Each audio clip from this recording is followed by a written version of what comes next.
आज जो है जो शहर की तरफ जो पलायन होता था, आज एकदम इसका उल्टा हो रहा है। रोज़गार की बहुत ही ज़्यादा संभावनाएं हमारे गांव में डेवलप हो गई हैं। इस तरह से सरकार का भी बहुत बड़ा योगदान है। गांव में ही जो है शुद्ध हवा, शुद्ध जल, शुद्ध सब्जी, दूध और उनको अन्न मिल सकता है। अगर भारत को विकसित राष्ट्र बनाना है तो किसान को संपन्न समृद्ध बनाना होगा। लेकिन मोदी सरकार को मैं धन्यवाद दूंगा कि जब से सरकार आई है तब से जो है पर्याप्त बिजली मिल रही है।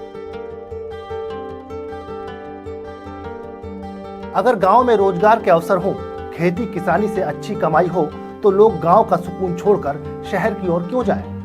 वैसे ये माना जाता है कि शहर में नौकरी करने और घर बसाने से ही जीवन सुखी हो सकता है, लेकिन अब गांव में विकास के साथ साथ लोगों की सोच में भी परिवर्तन आया है। ऐसी कई स्टडीज में सामने आया है कि लोग अब ये समझने लगे हैं कि गांव में रहकर भी पैसा कमाया जा सकता है।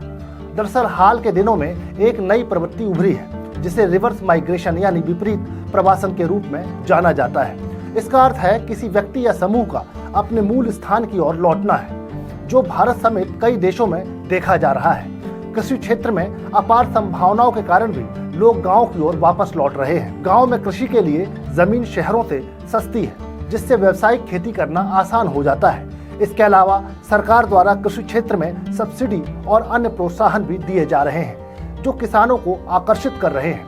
देश के अंदर कई ऐसे किसान हैं जिनके वर्षों के प्रयास की बदौलत कृषि क्षेत्र में बदलाव की बयार चलने लगी है, और उन्हीं में से एक नाम है चंद्रशेखर सिंह। वाराणसी के रहने वाले चंद्रशेखर सिंह ने 35 सालों की अपनी मेहनत से न सिर्फ किसानों की पैदावार बढ़ाने वाली उन्नत किस्मों को विकसित किया, बल्कि उन्होंने खेती को बिजनेस से जोड़ा। कृषि क्षेत्र में उनके इसी योगदान के चलते साल 2021 में उन्हें पद्मश्री से सम्मानित किया जा चुका है। मैं कहूँगा कि भारत की पहचान ही जो है कृषि से रही है और एक कृषि प्रधान देश रहा है। आज 55% हमारी जो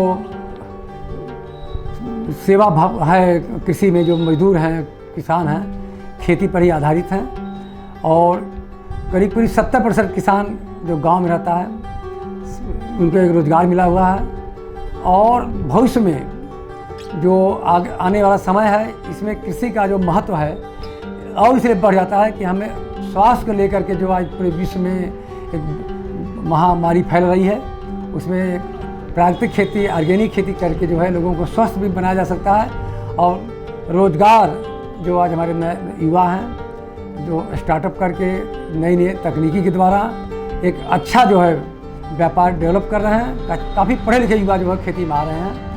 आज जो है हमारा जो देश है, यहाँ के युवा जो पहले शहर के चकाचौंध में पलायन करते थे, उसमें शहर में अच्छी बिजली होती थी, अच्छे जो है नौकरी मिल जाती थी वहाँ पर। लेकिन आज परिस्थितियाँ बदली हैं। आज हमारे गांव में अच्छे अच्छे रोज़गार हैं, नई नई तकनीकी की खेती हो रही है। गवर्नमेंट जो है काफ़ी इसमें भी सहयोग कर रही है।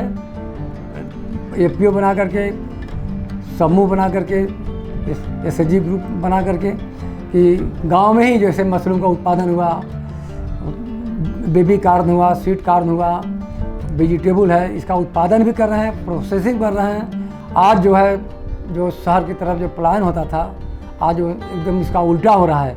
आज शहर के भी लोग शहर के वायु प्रदूषण से, जल प्रदूषण से, ध्वनि प्रदूषण से उब चुके हैं और गांव की तरफ लौटना चाहते हैं। गांव में ही जो है शुद्ध हवा, शुद्ध जल, शुद्ध सब्जी, दूध और उनको अन्न मिल सकता है। एक तो उनका स्वास्थ्य अच्छा रहेगा, दूसरे रोज़गार की बहुत ही ज़्यादा संभावनाएं हमारे गांव में डेवलप हो गई हैं। आज चंद्रशेखर सिंह द्वारा विकसित धान की 8 किस्में और गेहूं की 1 किस्म भारत सरकार के द्वारा रजिस्टर्ड है। ये वो किस्में हैं जिनकी मदद से किसानों की पैदावार ही नहीं बढ़ी, बल्कि उनकी आय में भी इजाफा हुआ है। जो मैं खेती शुरू किया, इसके पीछे भी कारण था। मैं BLLB करने के बाद 2 साल कचहरी गया, लेकिन मेरा मन वहाँ नहीं लगा। भीड़ भाड़ देख करके शहरों के जो है रहन सहन मुझे पसंद नहीं आया। मैं फिर अपने गांव चला गया और वहाँ पर मैं खेती में प्रयोग किया। पहले तो मैं परंपरागत तरीके से खेती करता था, उसके बाद में उसमें मुझे कुछ नहीं समझ में आया, तो फिर हम तकनीकी खेती हम लोग किए, गन्ने की, आलू की, सब्जी की तकनीकी खेती, प्याज की। और बाद में मुझे लगा कि जो है किसान को उद्यमी बनना चाहिए, तो हम लोग फिर उद्यम की तरफ गए। हम लोग अपने उत्पादन को बीज बना करके उसकी अच्छी से सफाई करके, रोगिंग करके, प्योर करके, फिर उसका जैसे बीज बनाया जाता है। हम लोग BHU किसी विज्ञान संस्थान से जुड़े रहे तो वहाँ से काफ़ी वैज्ञानिकों द्वारा हम लोग को एक सहयोग भी मिलता रहा, वो जानकारी देते रहे, संवाद आपस में होता रहा, और जिसका नतीजा निकला कि हमको इतना अच्छा रिस्पांस मिला कि आज हमारे पास जो 3 प्लांट हैं और उसमें काफ़ी किसान, हज़ारों किसान मैं जोड़ा हूँ और किसानों से मैं बीज उत्पादन करवाता हूँ। उनको 2 रुपये 3 रुपये किलो प्रति किलो गेहूँ धान का ज़्यादा दाम दे करके उसे परचेज करता हूँ। किसान चंद्रशेखर सिंह का मानना है कि परंपरागत खेती से किसानों को अतिरिक्त आय नहीं मिल सकती है। किसान जब तक एग्री बिजनेस से नहीं जुड़ेगा उसको फायदा नहीं होगा। किसानों के लिए नए नए माध्यम से जोड़ने और उनकी ट्रेनिंग करके उनकी आय बढ़ाने में चंद्रशेखर सिंह ने बड़ा योगदान दिया है। इस तरह से मैं पूरे देश में जा करके प्राकृतिक खेती करने के बारे में, युवाओं को जागरूक करने के बारे में, और युवा जो है शहर में पलायन न करके गांव में लौटे हैं, इस पर हम लोग प्रशिक्षण भी देते हैं, उनको जो है संवाद भी करते हैं। और काफ़ी किसान बंगलौर से, तमिलनाडु से, हरियाणा से, आपके उत्तर प्रदेश से, बिहार से काफ़ी किसान आते हैं हमारे यहाँ, प्रशिक्षण भी लेते हैं, कैसे बीज बनता है, उसकी क्या प्रोसीडिंग है, कैसे क्या पैकिंग होती है, कैसे ब्रांडिंग होती है, सीखते हैं। और एक तरह से हम लोग जो है किसान मेला, किसान गोष्ठी भी कराते रहते हैं। और हम लोग चाहते हैं कि हमारा गांव डेवलप हो, हमारे गांव के 6 स्कूल हों, हमारे गांव में बिजली अच्छी मिली रही है। पहले बिजली गांव में बहुत अच्छी नहीं होती थी, लेकिन मोदी सरकार को मैं धन्यवाद दूंगा कि जब से सरकार आई है तब से जो है पर्याप्त बिजली मिल रही है। यहाँ तक कि हमारी मशीनें जो हैं उसका ज़रूरत नहीं रहता, बंद रहती है। नहीं तो हम लोग कभी कभी 12 बजे, 1 बजे, 2 बजे रात तक जो है बिजली के लिए जो है परेशान रहते थे। कहीं बिजली आती थी तब जा कर के जो है हम लोग जो है खेती ट्यूबवेल चलाते थे। तो काफ़ी सरकार की तरफ से भी सुविधाएं मिली हैं। आज किसान सम्मान निधि दिया जा रहा है, जिसमें प्रति किसान को हर वर्ष 6,000 रुपया दिया जा रहा है, जिससे उनकी खेती, छोटे किसानों को आराम मिल जाए। और इस फसल बीमा योजना में भी किसानों को बहुत कम प्रीमियम पर जो है फसल बीमा उनका हो जा रहा है। और काफ़ी तरह के स्टार्टअप शुरू करने के लिए, गांव में रोजगार लगाने के लिए सरकार भी बिना जो है किसी बंधक के ज़मीन के लोन दे रही है। चंद्रशेखर सिंह ने किसानों को बीज प्रोसेसिंग क्षेत्र में काम करने के लिए प्लांट स्थापित किया है। इस प्लांट के जरिए किसान अनाज से बीज का भी उत्पादन करते हैं। उनके सीड प्रोसेसिंग प्लांट से सैकड़ों किसानों को फायदा हो रहा है। यहाँ तक कि इस प्लांट के माध्यम से 100 से ज़्यादा युवाओं को रोजगार भी मिला है। जो पढ़े लिखे किसान लड़के हैं किसानों के, वो खेती में अपना भाग आजमा रहे हैं। डेयरी धंधा जो है इसमें बहुत ही अच्छा जो है हमारे बनारस में डेवलप किया है।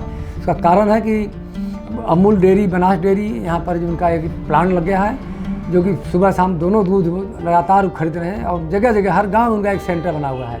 इससे भी जो है किसानों की आमदनी बढ़ी है। तो डेयरी हुआ, आपके बागवानी हुआ, सब्जी की खेती हुई, उसके बाद जो है मशरूम है, बेबी कार्न है, शुगर कार्न है, ये सब तो मछली उत्पादन है। तो किस करके आज गांव को जो है बहुत ही अच्छा, देश को भी मजबूत किया जा सकता है, गांव को भी मजबूत किया जा सकता है। और गांव में काफ़ी रोजगार जो है अब आज डेवलप किया जा सकता है और हो रहा है, लोग कर रहे हैं। किसान चंद्रशेखर सिंह को कृषि क्षेत्र में किसानों को उपज का अच्छा दाम दिलाने और उनकी नई किस्मों से उत्पादन बढ़ाने के लिए उन्हें अब तक 22 से ज़्यादा पुरस्कार मिल चुके हैं। मैं खुद जो है एक नए किस्म की बीजों में शोध कार्य करता रहा। उसके बाद मैंने घर से पंखा सूप से बना करके बीज बेचता था। आज हमारे पास गांव में 3-3 सीड प्रोसेसिंग प्लांट लगा हुआ है, एक ऑयल प्लांट लगा हुआ है, जिसमें गांव के सैकड़ों युवाओं को, महिलाओं को, जो कमज़ोर हैं, विधवा हैं, गरीब हैं, उनको रोज़गार मिला हुआ है। और हमारा गांव जो है आज एक सीड विलेज के नाम से जो है प्रचलित है, जो रहने में अच्छा भोजन वहाँ मिल जा रहा है, अच्छी सब्जी मिल जा रही है। जो आनंद हमको गांव में मिल रहा है वो शहर में नहीं है। हम लोग शहर में आते हैं तो शहर में रुक नहीं पाते हैं, पता कब हम लोग गाँव पहुँच जाएँ। आज गाँव की महत्व बढ़ा है। बीते 10 साल में केंद्र सरकार का सारा जोर कृषि क्षेत्र का चाल चरित्र और चेहरा बदलने पर रहा। इस दौरान बजट आवंटन से लेकर किसानों के उत्पादों की खरीद और न्यूनतम समर्थन मूल्य यानी MSP तक में रिकॉर्ड बढ़ोतरी हुई है। किसानों को समृद्ध बनाने के लिए मोदी सरकार ने कई अहम योजनाओं और नीतियों की शुरुआत की। सरकारी खरीद के दायरे में दूसरे उत्पादों को भी शामिल करने के साथ तकनीकी आधारित खेती की दिशा में भी कई प्रयोग हुए। चंद्रशेखर सिंह का मानना है कि कृषि के लिए सरकार की योजनाओं और फैसलों से किसानों को फायदा हुआ है। देखिए, खेती में 2-3 चीज़ें बहुत महत्वपूर्ण होती है। एक तो एक अच्छे किस्म का बीज हो, उसकी वैरायटी अच्छी हो। दूसरे जो है जो पानी की सुविधा अच्छी हो। अगर एक तरह से कहा जाए तो अगर भारत को विकसित राष्ट्र बनाना है तो किसान को संपन्न समृद्ध बनाना होगा, तभी हम जो विकसित भारत का जो संकल्पना है वो पूरा हो सकता है। खेती में आधुनिक तकनीकी के विकास से रोजगार के अवसर बढ़ रहे हैं और पद्मश्री अवार्डी चंद्रशेखर सिंह जैसे किसानों के संकल्प और कोशिशों से खेती किसानी का चेहरा भी बदल रहा है। जब देश के गांव चमकेंगे तभी भारत भी चमकेगा। तो दोस्तों, ये थी पद्मश्री अवार्डी चंद्रशेखर सिंह की कहानी। आपको ये कहानी कैसी लगी, अपनी राय हमें कमेंट बॉक्स पर साझा करें और हमारे चैनल को लाइक और सब्सक्राइब करें।